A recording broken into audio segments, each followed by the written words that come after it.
vai dire chi vada.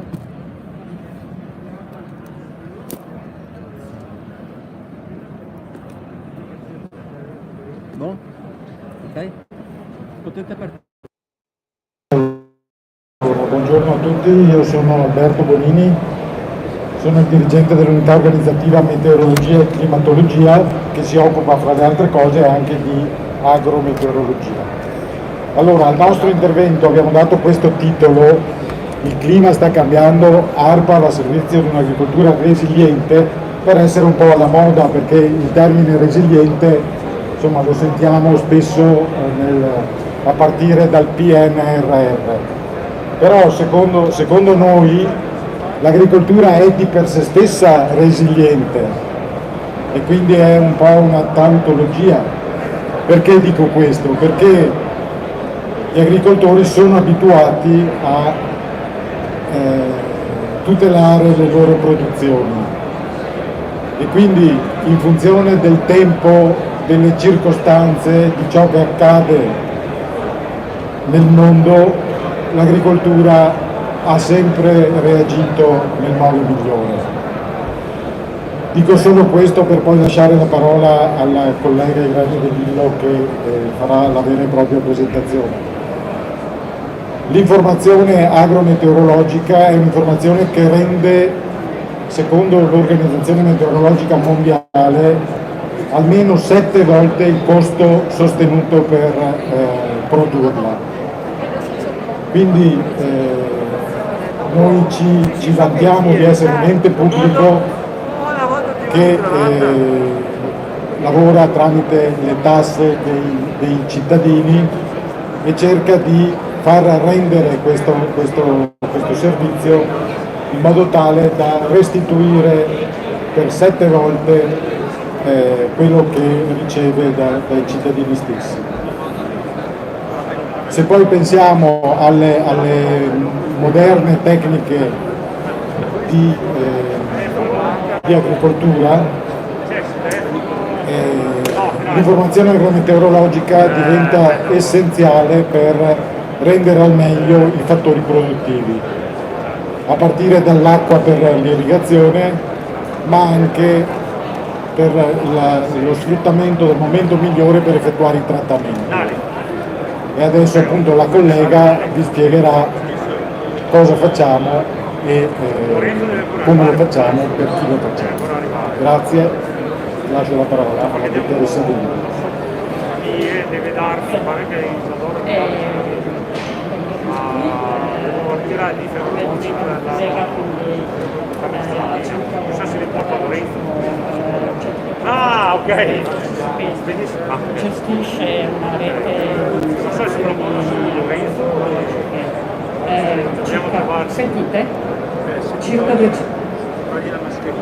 Devo togliere? Posso? Non è che mi devi carcere. Sente meglio? Ecco, quindi diciamo che il centro meteorologico gestisce una rete di stazioni meteorologiche, sono circa 200 tutto il Veneto, e quindi abbiamo a disposizione una serie decennale di dati e quello di cui vi parlerò oggi, e quindi farò un breve accenno ai cambiamenti climatici che si sono osservati a livello mondiale e poi anche a livello regionale, e dimostrerò appunto che cosa noi facciamo come settore agrometeorologico in favore dell'agricoltura per aiutare a mitigare, diciamo, gli eventuali danni dovuti a questi cambiamenti climatici.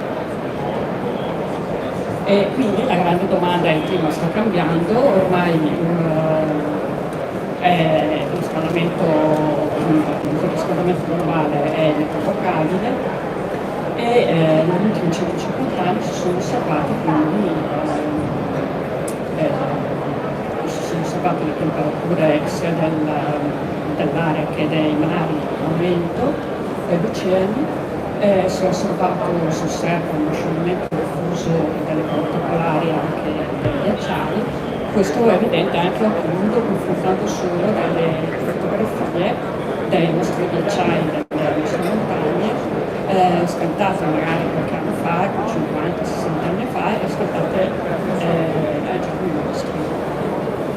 si assiste appunto all'innalzamento globale del livello del mare.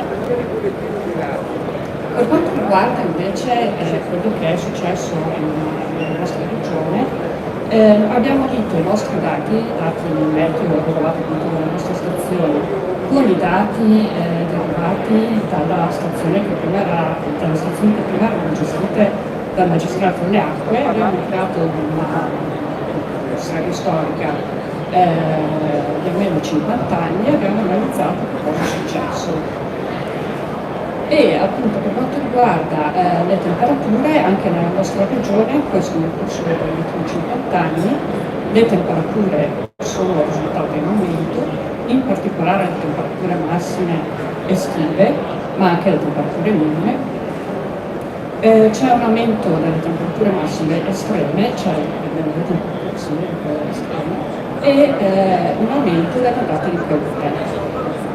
Le ondate di calore sono in aumento sia come numero, quindi sono più numerose durante l'estate, sia come durata, e anche sono veramente più intense, quindi la temperatura massima raggiunta, che si raggiunge durante questa ondata di calore, è via via sempre superiore.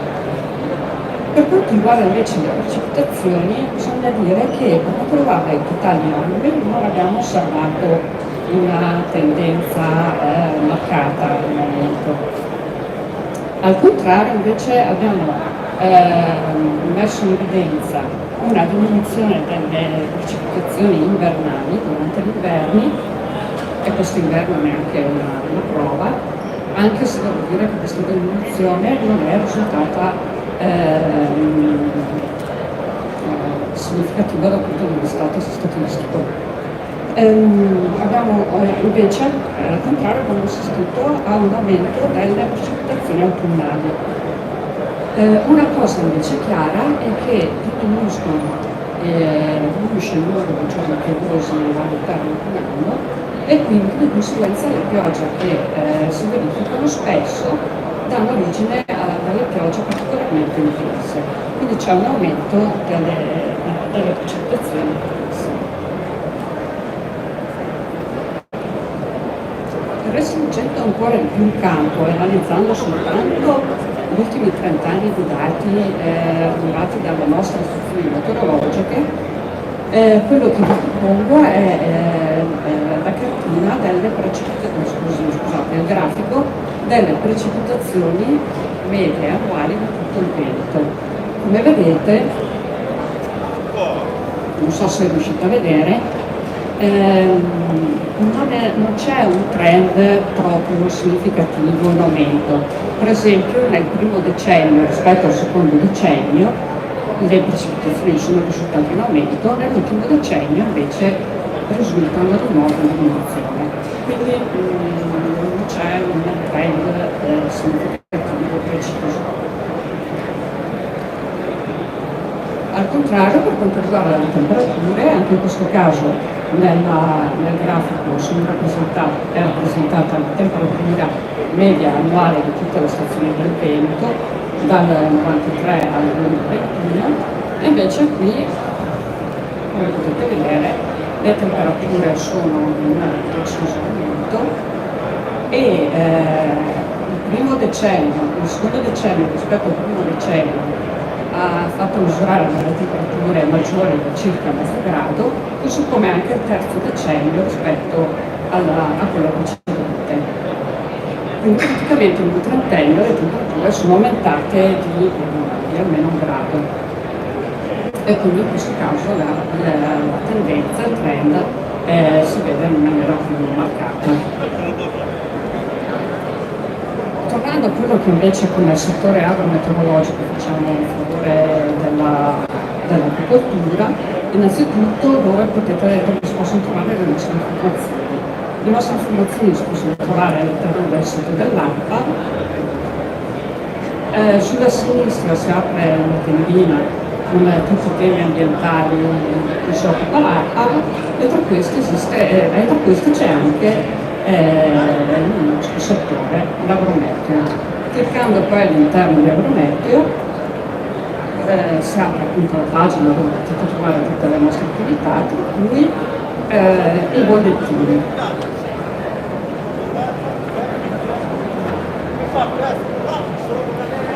I bollettini diciamo che è una forma di divulgazione delle informazioni che può sembrare anche un po' obsoleta, anche alla luce di quello che dopo dirò rispetto ai servizi agrometeorologici che proponiamo.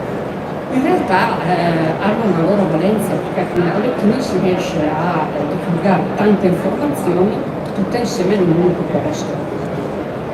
E quindi noi ne pubblichiamo di vario genere, dai bollettini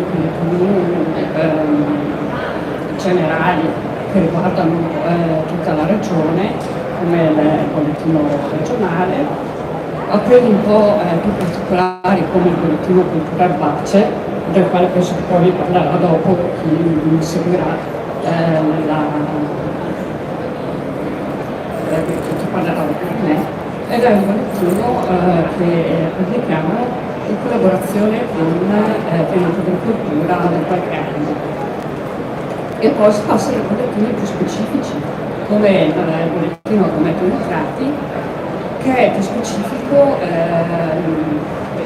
per due motivi. Uno perché si occupa solo degli entrati e poi perché le informazioni sono date a livello comunale, quindi è un bollettino molto specifico. Comunque dopo di questo parleremo alla fine.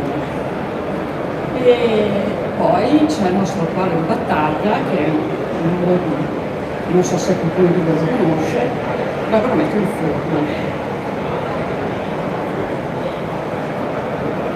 L'Agrometeo Informa è un bollettino all'interno del quale si possono trovare numerosi argomenti trattati.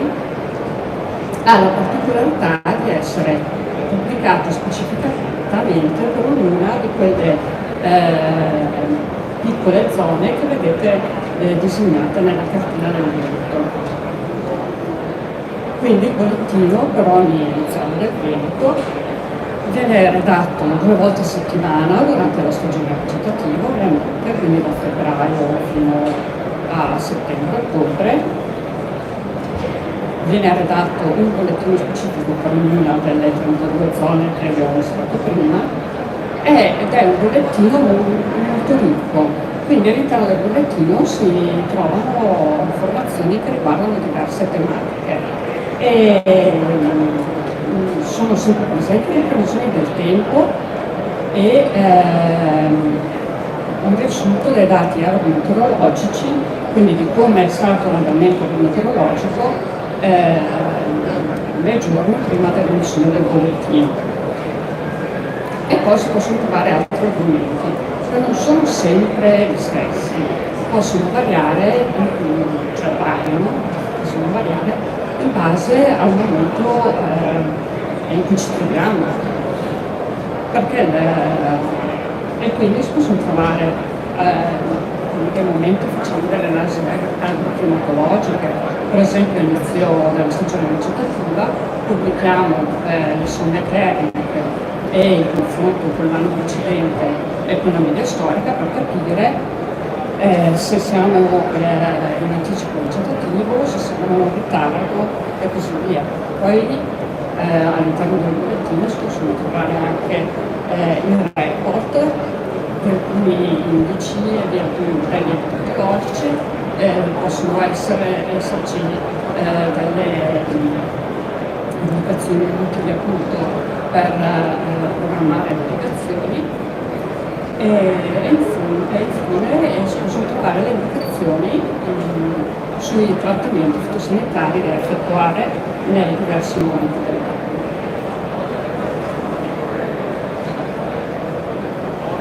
E quindi le informazioni cambiano perché con il bollettino Agrometeo Informa accompagniamo il mondo agricolo proprio durante tutte le attività produttive, quindi a partire dalla lavorazione delle terreni, poi per esempio delle indicazioni sulle temperature del suolo per capire qual è il momento migliore per effettuare le seme e abbiamo informazioni sui trattamenti fitosanitari, informazioni utili appunto per programmare le irrigazioni, poi accompagniamo anche raccolta e diamo indicazioni anche per questa operazione che riguarda la filmazione in campo, che è un'operazione particolarmente importante nelle zone di montagna.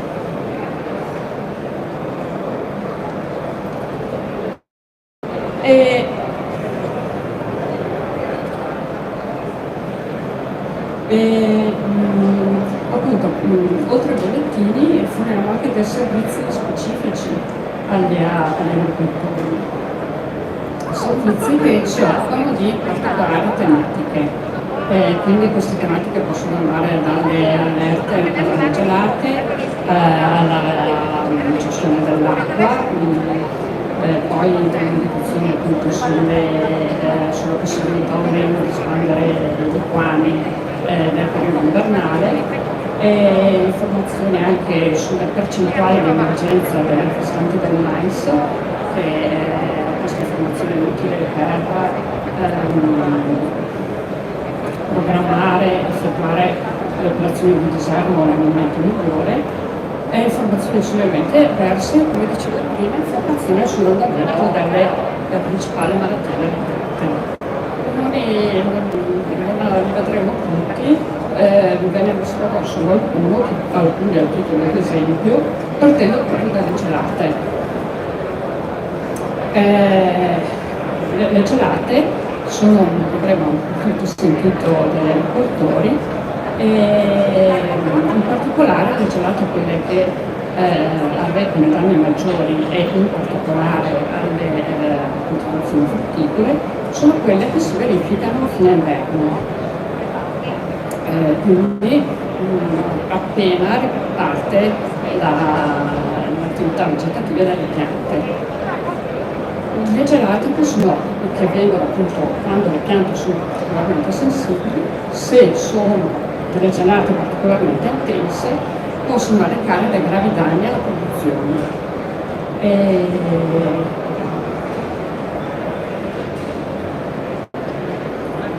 In questo caso si parla quindi di gelate tardive.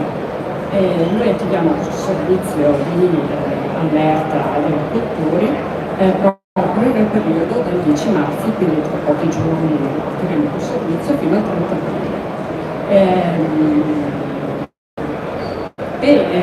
Anche faccio un concerto alle gelate precoci, quelle che si verificano prima dell'arrivo dell'inverno e prima che le piante entrino in un uso amministrativo.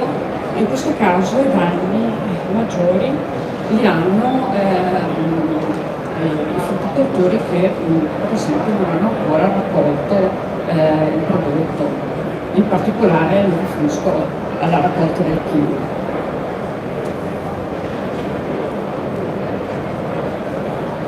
Come funziona questo meccanismo? Che è quasi tutto automatizzato, ma non del tutto, perché per dare l'input a questo programma, di partire e mandare in automatico l'SMS di allerta agli agricoltori che si sono iscritti a questo servizio, ci vuole un input umano.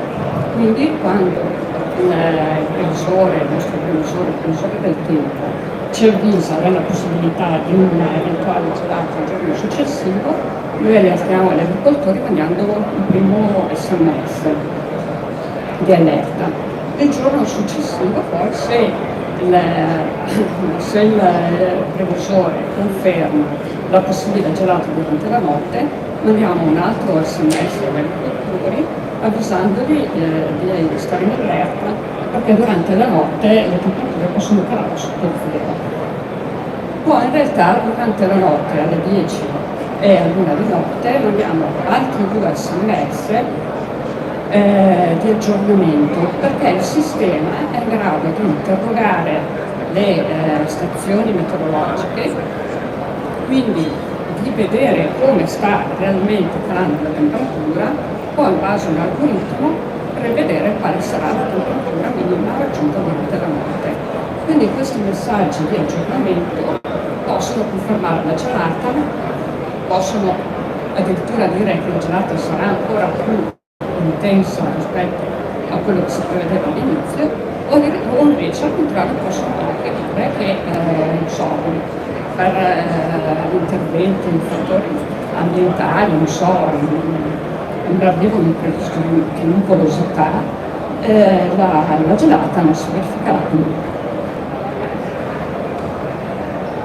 Allora sembra un po' anche in questo caso un servizio che si occupa di gelati sembra un po' anacronistico, perché i cambiamenti climatici stanno portando a una diminuzione del numero di gelate in un anno. In questo grafico riporto il numero di gelate che si sono verificate mediamente in pianura in primavera dal 1993 fino al 2021. Si vede un trend in discesa e anche molto in discesa, perché si è passati da un numero di giorni di gelo primaverile di 7 giorni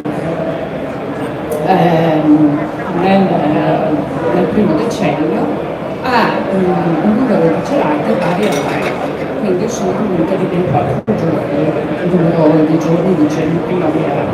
Ad ogni modo non bisogna abbassare la guardia, perché l'anno scorso, nel 2021, ci sono verificati moltissimi episodi di gelata, addirittura è stato uno degli anni più martoriati da questo punto di vista, ma soprattutto le gelate sono arrivate in un momento particolare, quando la vegetazione era molto avanti, quindi si trovava in un momento in cui era molto sensibile alle gelate. E inoltre le temperature minime raggiunte sono state raggiunte l'8 di aprile, quindi una stagione molto avanzata, sono state molto intense, perché le temperature minime raggiunte sono state addirittura più basse dei minimi assoluti, quindi praticamente è stato un anno in cui le temperature sono state più basse di tutte e sono avvenute dopo un periodo in cui invece le temperature giornaliere e anche le temperature erano state molto elevate, più elevate della media per tanti giorni, e questo aveva spinto la vegetazione molto in avanti da una parte, e dall'altra parte aveva reso ancora più sensibile alle gelate. Quindi l'anno scorso ci sono stati molti danni da gelata.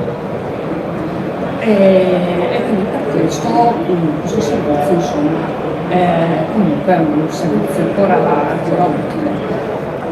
È un servizio che noi vendiamo gratuitamente. Per iscriversi a questo servizio basta mandarci una mail e il cellulare, e dopo in automatico avvisiamo che sono chiamata. Ecco, questa è un'altra cosa, un'altra caratteristica delle gelate dell'anno scorso è che sono state molto intense, sono state anche praticamente molto diffuse, a parte qualche zona qui su Colli, sui Colli Iberici, per il resto tutta la pianura del Veneto è stata interessata dalla gelata dell'8 aprile, che in alcuni casi ha raggiunto anche il -8. Ecco, un altro servizio che proponiamo ai agricoltori è un servizio, più che altro questo è un servizio che è rivolto ai tecnici del settore, che non agricoltori.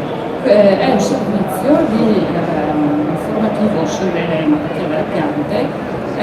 All'interno, presso il nostro centro, abbiamo a disposizione alcuni modelli che simulano l'andamento di alcune malattie fungine e lo sviluppo di alcuni insetti, della sviluppazione degli insetti, e queste informazioni vengono passate ai tecnici che poi le verificano in campo, e su queste informazioni dopo loro scrivono i bollettini fitosanitari, indicando i momenti migliori in cui effettuare i trattamenti fitosanitari. Ecco, questi modelli, solo a titolo di esempio, vi mostro quali sono i dati che servono per fare girare questi modelli. Questo è l'esempio che riguarda il modello sulla cronoscopia della vite, il modello Wikimedeo, e non vi ho scritto quali sono gli algoritmi che sono dietro, perché sono complicati. Ad ogni modo volevo solo farvi vedere che i dati che servono per riuscire a fornire un servizio del genere sono sia dati culturali come la fase fenologica, ma poi dati meteo. In questo caso sono dati orari, vengono rilevati a cadenza orale dalle nostre stazioni. Quindi dati di temperatura, umidità, precipitazione e molto importante la bagnatura fogliare. E questi dati appunto vengono mangiati dal sistema informatico che come risultato offre un indice di rischio giornaliero della malattia. E invece sono molto contenta di presentare questo progetto del quale il Veneto fa parte, il Veneto sia come ARPA, sia anche come servizio fitosanitario.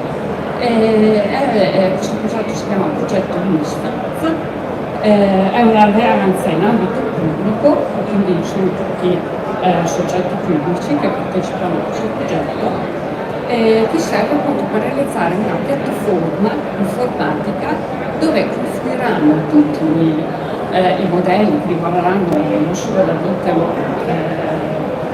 tutte le malattie delle piante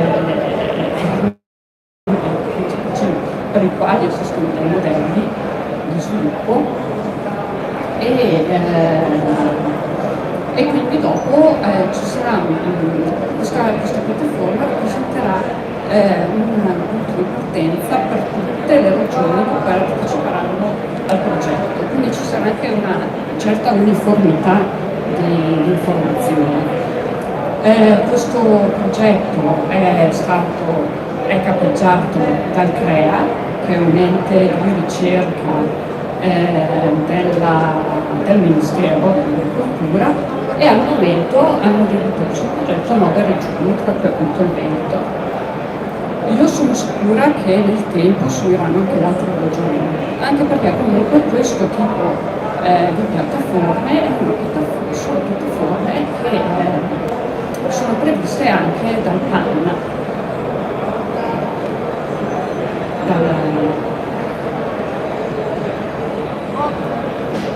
L'anno scorso è stato un anno di prova, ci è servito per riuscire ad amalgamare tutti i dati che venivano dalle regioni, e ogni regione ha una maniera diversa di gestire i dati, di archiviarli e poi di divulgarli. Quindi l'anno scorso è stato fatto questo primo tentativo e siamo riusciti insomma, a implementare in questa piattaforma i 3 modelli classici delle malattie della vita che riguardano la peronospora, l'olivio e la botrytis. Ma sono sicura che nei prossimi anni verrà trattato tutto il più, è solo una questione di tempo. L'ultimo servizio del quale invece vi parlerò è quello che riguarda il servizio agrometeo-nitrati integrato a PM10. Abbiamo detto anche prima all'inizio, quando abbiamo fatto vedere i bollettini, che pubblichiamo un bollettino agrometeo-nitrati. Questo è un servizio che forniamo anche perché è richiesto dalla normativa vigente, che è una normativa che deriva dalla famosa direttiva comunitaria nitrati del 91, poi via si è arrivati fino a poi. Gli ultimi riferimenti normativi riguardano il decreto di giunta regionale 813 del 22 giugno, che ha approvato il quarto piano di azione dei entrati, che prevede tra le altre cose che ci sia un periodo invernale di divieto di spandimento del corno. E la direttiva, la DGR 238 del marzo 2021, che ha approvato invece un pacchetto di misure straordinarie per la qualità dell'aria. In questo pacchetto di misure straordinarie c'è una parte che riguarda proprio l'agricoltura. Cosa facciamo? Dunque, il quarto programma di azione entrate, come dicevo, prevede un divieto assoluto di spandimento di liquami in tutto il territorio veneto nei mesi di dicembre e di gennaio, quindi per 62 giorni. Nelle zone vulnerabili entrate invece, nel mese di novembre e di febbraio, prevede che ci siano ulteriori 28 giorni per arrivare a un totale di 90 giorni di divieto di spandimento dei liquami e di altri materiali su cui non ho dato l'elenco, ma è facilmente trovabile entrando anche nel nostro sito. Queste giornate di divieto ulteriori devono essere stabilite in base all'andamento meteo. Mentre invece negli altri mesi, nel mese di ottobre, novembre, febbraio, marzo ed aprile, per tutte le zone, quindi sia per le zone vulnerabili nitrati sia per le zone primarie, vige l'obbligo di interramento o iniezioni di liquami qualora il bollettino PM10 segnali un allerta superiore al verde. Questo è quello che stabilisce il pacchetto di misure straordinarie per la qualità dell'aria. E noi abbiamo unito queste due informazioni e si possono ricavare entrambe le informazioni consultando il bollettino nitrati. Ritornando alle ritornando ai giorni del divieto di spandimento di liquami che riguardano le zone vulnerabili nei mesi di novembre e di febbraio, queste giornate le abbiamo stabilite in base all'andamento meteo e una giornata è considerata in una giornata vige il divieto di spandimento dei liquami se ci sono state delle precipitazioni superiori a 10 mm totali nei 3 giorni precedenti all'uscita del bollettino, oppure, quindi non è necessario che ci siano si verifichino entrambe queste situazioni, oppure che la probabilità che le precipitazioni previste nei 3 giorni successivi che le precipitazioni superino nei 3 giorni successivi 10 mm, questa probabilità è superiore al 10%. Quindi è un bollettino molto contemplativo. Se c'è una minima possibilità di pioggia per i 3 giorni successivi, di pioggia di una certa entità per i 3 giorni successivi, noi diamo il divieto di spandere e le indicazioni che trovate sul bollettino sono indicazioni vincolanti, quindi non sono solo dei consigli. In questo caso gli agricoltori devono seguire le indicazioni che diamo attraverso i bollettini. Il bollettino può essere sia visualizzato all'interno del nostro sito, ma per renderlo facilmente fruibile dalla gran parte degli agricoltori abbiamo creato anche un'app apposta, l'app Agricoltura Nitrati. È abbastanza semplice da utilizzare, si entra, si sceglie la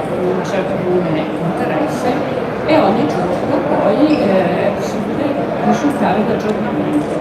Ci sono questi bollini grandi che riguardano il giorno di emissione del bollettino e il giorno successivo, e in questo caso appunto le indicazioni sono vincolanti. E poi ci sono queste due triangolini, cerchini piccoli, ci sono le indicazioni in linea di massima di quello che potrà succedere in ulteriori altri 2 giorni. Queste indicazioni devono essere confermate nei giorni successivi. La stessa tipologia di informazione è reperibile anche all'interno del sito. In questo caso si va nella pagina dedicata ai contratti, si sceglie la provincia di interesse e si apre una finestra dove sono elencati tutti i comuni di quella provincia selezionata, e per ogni comune c'è una tabella e le prime due caselle si riferiscono al giorno di emissione del bollettino e al giorno successivo, che come dicevo prima sono indicazioni vincolanti, e poi le indicazioni per determinati giorni da confermare nei giorni successivi. C'è una leggenda, quindi sono anche abbastanza facili da consultare, e niente, questo è un'app che forniamo sono scaricabile dai normali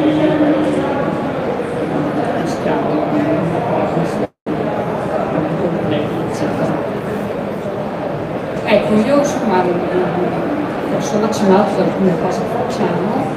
Vi ricordo in questa slide finale gli indirizzi del nostro sito, l'indirizzo mail che può essere utilizzato per realizzare richieste, e anche il numero di telefono. Ecco, insomma, è finito, se avete domande, curiosità,